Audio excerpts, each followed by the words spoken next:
So I'd like to share a story with you about money, even though the story is not about money. This is about how my wife and I went from essentially having nothing to being able to have a glimpse of what a better life could actually look like, and about how you can get there too. So in the past 6 months, I started an online business. I wrote a book about psychology because I like psychology. So that one book that I wrote, putting it up on Amazon, promoting it on TikTok, over the course of 6 months, that generated $14,000 in revenue. And to be clear, that's not profit, that's not all at once, that's over the course of 6 months. That's not life-changing money. That's not pay off the car, pay off the house, go to Disney with the wife and kids. That's not that kind of money. That's not what this is about. What those 6 months did for me is it taught me something about myself. And my hope, if I get my messaging correctly, if I can articulate this well enough, is that whatever it is that you're holding back on, whatever it is that you don't believe in yourself with, whether it's health, wealth, relationships, whether it has to do with building a business or your family, whatever it is, my hope is that if I get this right, you'll walk away thinking, hey, I can actually do that too.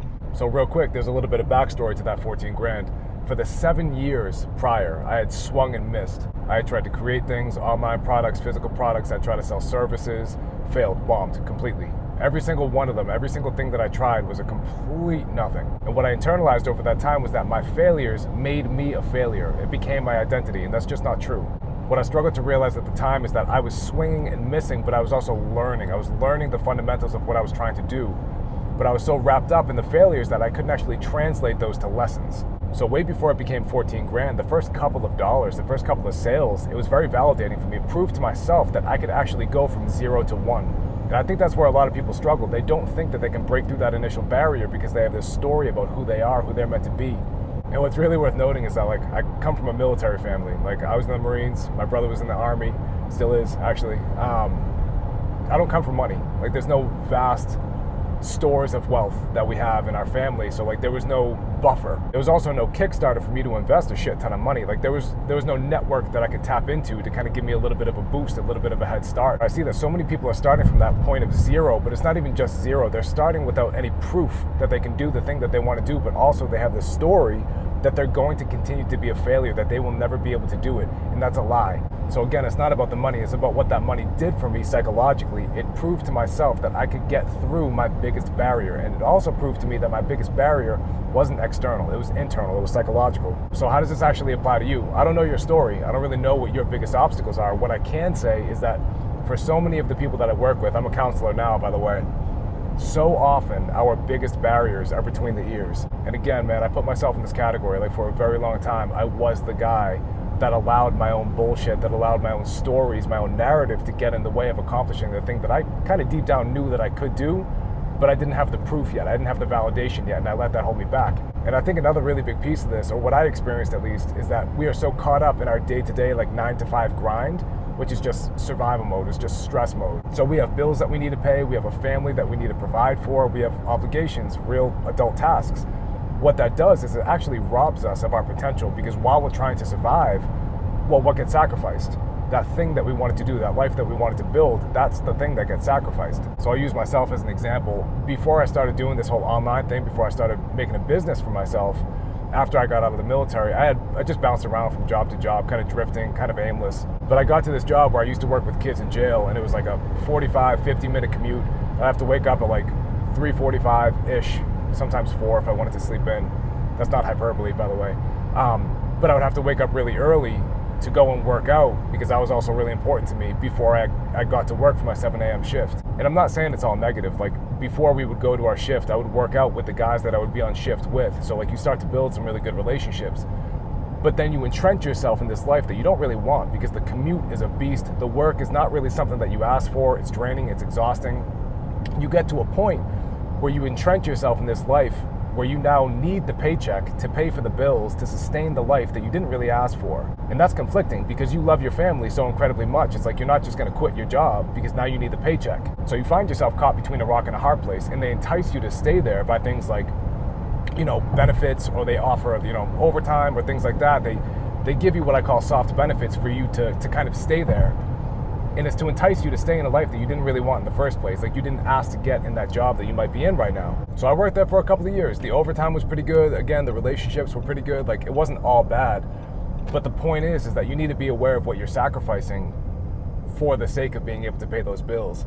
And this is where we kind of get to a point where like the hard ask is, what are you going to do about it? Like tactically, legitimately, what are you going to do about it? Are you going to continue to work the job that pays the bills and really not much else more. Because if you extend that timeline, 5 years, 10 years, 20 years, has your life radically changed, improved, that's probably a better word, with you having that job? And the answer is probably no, because you get a little bit of a wage increase every single year that's like 1, 2, 3% or whatever. Again, another soft benefit. But it's not enough to radically improve your life. Like, you're not taking your kids on an extra vacation. You're not financially secure as a result of a 1 to 3% increase annually. Especially with inflation going up, it just automatically eats into whatever wage increase that you get. And the crazy part is while I was working for the Department of Youth Services, I was very aware of all this. Like, in my heart, in my gut, I clearly knew that this was not the path that I wanted to be on. I felt stuck. During that time, I tried to build what was the beginning of that 7-year kind of string of failures. I tried multiple different fitness businesses on different platforms and things like that. I had no idea what I was doing. So granted, I didn't have the fundamentals down, but I also didn't know what I didn't know. And this is where shit gets messy, because technically building something is very hard. Also, you have the emotional component where it's like, okay, now I feel like a failure. And those two things compound and they kind of reinforce each other. So for every technical thing that I don't know, for example, where do I start? That's a really common question when it comes to building something. When you don't know where to start, there's a bunch of friction between you and actually taking that first step. And what that generates is a shit ton of emotions about like, well, now I don't know. I feel dumb. I feel incompetent. I feel insecure. So if you're in that really complicated, messy spot of like, I don't know how to unstuck myself. I just feel like I'm so trapped in this current lifestyle that I'm in. I think one of the biggest lessons, one of the biggest takeaways that I really want to share is like, there's got to be a sense of faith. And I started this off by saying that I felt like a failure at the beginning of those 7 years, because I think a lot of other guys experienced that. And I don't know about you, I don't know your story, but I talk with a lot of other guys as a counselor, but also in my personal life, where they know logically that they're not on the right path that will get them to freedom, autonomy, more connection with the people that they love. But they don't know how to close the gap between where they are and where they want to be, and that makes them feel a certain way. In therapy, this is called cognitive behavioral therapy, by the way. It's how your thoughts, feelings, and behaviors all reinforce one another. So CBT, cognitive behavioral therapy, which is one of the main points of the book that I wrote, which is called Rewired, that impacts me on a daily basis, because sometimes I don't have the most effective thoughts. That makes me feel like trash. That impacts my performance. And then they start looping. They start kind of getting into this cycle of, okay, now I'm just completely combat ineffective for whatever situation that I'm trying to improve. For example, for you, maybe you can recognize a couple of those thought loops that you have in your daily life, where you and your wife maybe argue about the same thing, or maybe you feel a certain pattern of feelings every single morning before you go to work, but you don't know what to do to break that cycle. Here's a key takeaway. The longer that you stay in that cycle, the more that becomes entrenched, embedded in your neural circuitry, which is really just a fancy way of saying it becomes a habit. You start to accept, you start to normalize that process of feeling miserable, of feeling unhappy, of discontent. The point that I'm getting at is you can absolutely change your life. You can close the gap between where you are and where you want to be. For me, it didn't just take those 6 months. It took a very long time, a string of failures for me to kind of get over. So you could actually say 7 years and 6 months. But I was able to create that initial body of evidence in that 6-month period.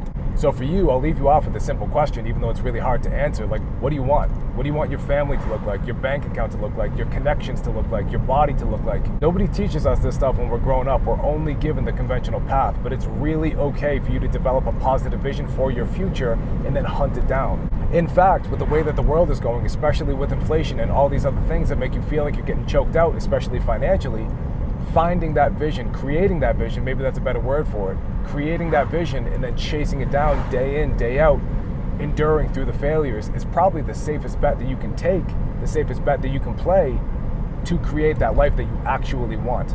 So my path took me about 6 months. Maybe yours will be a little bit longer. Maybe it'll be a little bit shorter. I don't know. But the point is if you don't identify what it is what kind of life that you want to build, you're never going to be in a position to take that first step. So your homework is to simplify, to really create that vision of what you want your life to actually look like.